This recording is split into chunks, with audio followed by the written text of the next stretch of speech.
Hello everyone. In this tutorial, we will discuss some more concepts on deep learning. So here we will first discuss the multilayer perceptron. So what is multilayer perceptron? Multilayer perceptron is also known as MLP. It is fully connected dense layers which transform any input dimension to the desired dimension. Multilayer perceptron is basically uh, is a neural network that has multiple layers. To create a neural network, we combine the neurons together so that the outputs of some neurons are inputs of other neurons. So in the multilayer perceptron, we basically assume that the perceptron there are three inputs. Does the three input nodes, and the hidden layers has three nodes. And basically we take an example, so short example.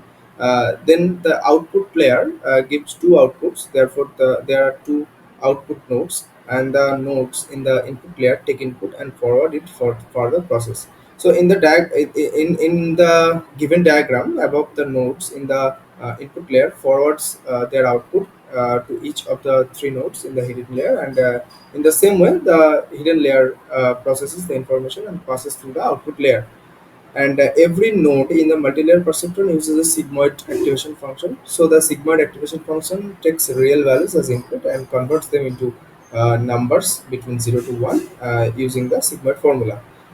And after that, basically we see how will it implement into a real world scenario.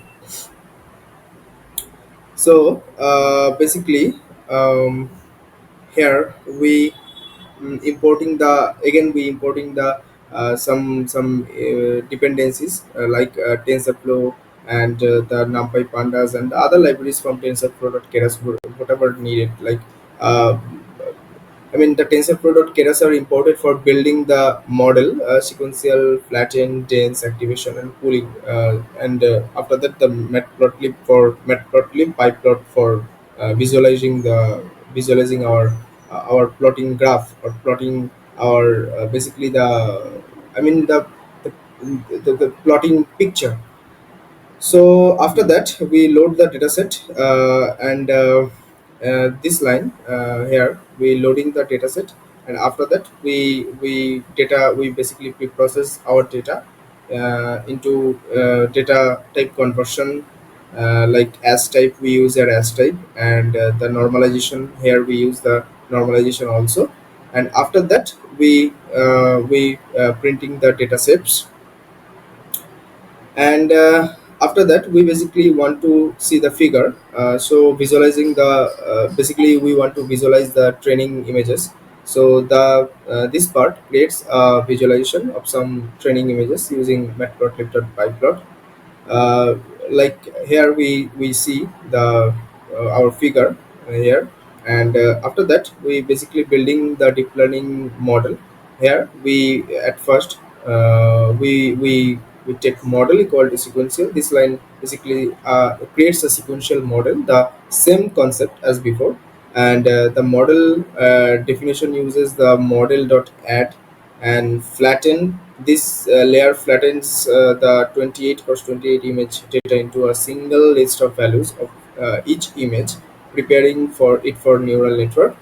And the dense part, this adds the dense layer with 256 neurons and a sigmoid activation function. Dense layers are the core building blocks of neural networks, and the sigmoid function helps the layer process information for classification tasks like recognizing digits and something like that.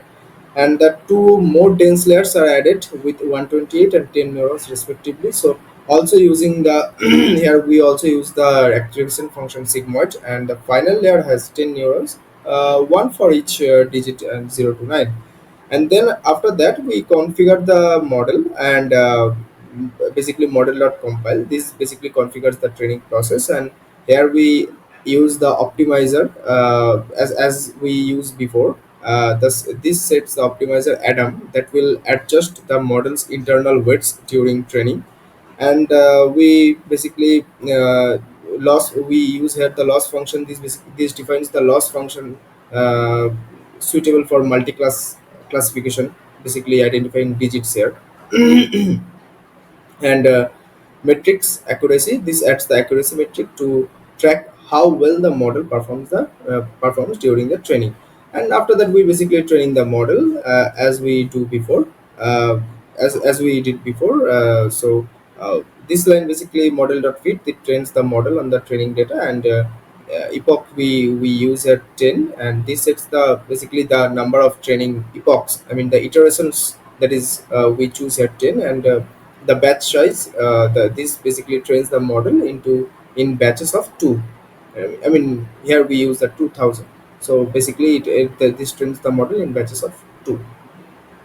So this is guide, guys, and see you in the next video. Thank you.